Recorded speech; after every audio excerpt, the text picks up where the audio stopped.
Tegelikult on leitud, et meie pea ja keha ei puhka digiseadet kasutades, vaid kõige paremini me puhkame, kui me oma tegevusi vaheldame, füüsilisi ja vaimseid tegevusi, kui ka kontaktis olemist ja niisama üksi olemist ilma seadmeta.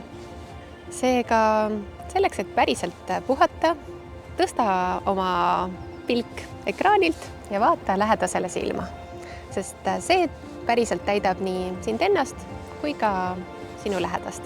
Et kui vanem tuleb õhtul koju ja tema on ka väsinud, et siis tegelikult see on see aeg, mida võib-olla võtta kui võimalust oma tegevust vaheldada, pärast keerulist tööpäeva hoopis mängida lapsega või minna oma teismelisega jalutama.